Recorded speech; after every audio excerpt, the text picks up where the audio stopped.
Weapon නැහැ.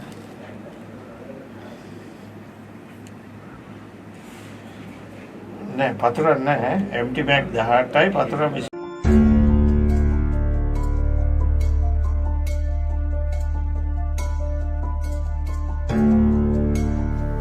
බස්නාහිර පළාත උතුර අපරාධ කොට්ටාශයේ ප්‍රධාන පොලිස් පරීක්ෂක ලින්ටන් ද සිල්ලා මහතාට ලැබුණු තොරතුරක් අනුව ගිනි අවි ජාවාරමක් සම්බන්ධයෙන් ලැබුණු තොරතුර ඔස්සේ විමර්ශනය ආරම්භ කළා.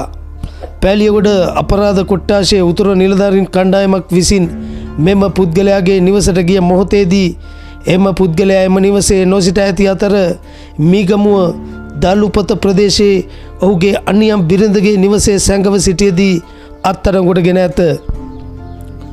ඉන්පසු වැඩිදුරටත් ප්‍රශ්න කිරීමේදී මැගසින් තොගයක් සහ ඊට යොදන උණ්ඩ කීපයක් මස්සිනාගේ ගෙදර වල දමා තිබෙන බවටත් ඔහු විසින් ප්‍රකාශ කර සිටි ඇති අතර මෙහිදී T56 ස්වයංක්‍රීය ගිනි අවියට යොදන මැගසින් 18යි එයට යොදන පතුරම් 25යි මොහු සන්තකයේ තිබී අත්අඩංගුවට ගෙන ඇත.